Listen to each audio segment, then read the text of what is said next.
We have come to the end of Childhood Studies to Drama, and I have a lot of feelings, particularly today, which is why it's the best day to talk about everything I've learned and how it's informing how I'm going to be moving forward, not only in my teaching practice, but in my sense of experiencing the world.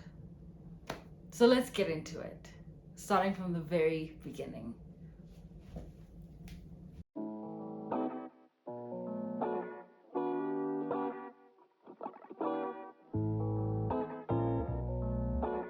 Our first week was all about getting into the basics. What is play?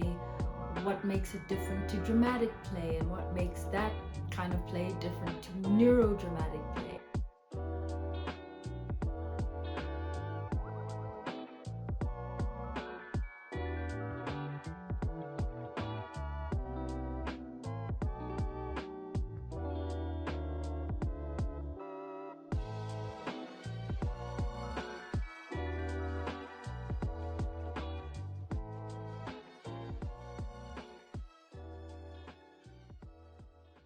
When I think of play, the image that comes to mind is engaging with organic material, whatever's in your environment. Even if it's in this room and there's technically no organic material around, I have paper, I have a pen, I have perfume, I have food that I can be playful with. So it's all about, like, as I explained before, the integration of emotional and mental with the tactile, in a way that has no real intellectual objective, but is really just about going with what I'm feeling intuitively. When it comes to dramatic play, I picture a child using stuffed animals to kind of be as like other people in the way I've experienced when I was a child, pretending that I was a performing artist with my younger sister. We had set like a bunch of our stuffed animals in front of us and we were performing to them, and that we were pretending that they were screaming our names.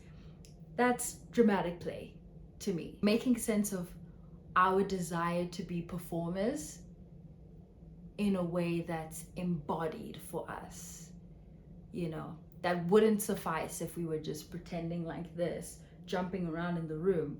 We had to actually have an audience for us, whether or not they were actually giving us any feedback, because obviously they're stuffed animals. In terms of neurodramatic play, I picture like pottery, because neurodramatic play is primarily about sensory learning.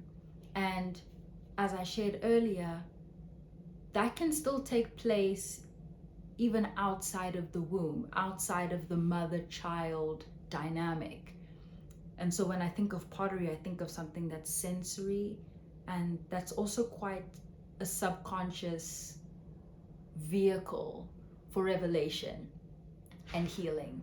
Now, when I think about the delight in me need of a child, specifically, out of all of the needs mentioned, I think of a particular memory where I felt that my mother didn't really delight in me during play. She really delighted in my sister, because they're quite similar in terms of their tastes.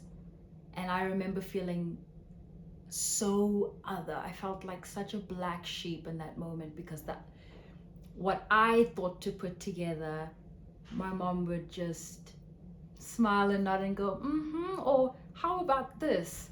But with my sister's suggestions, she just got them.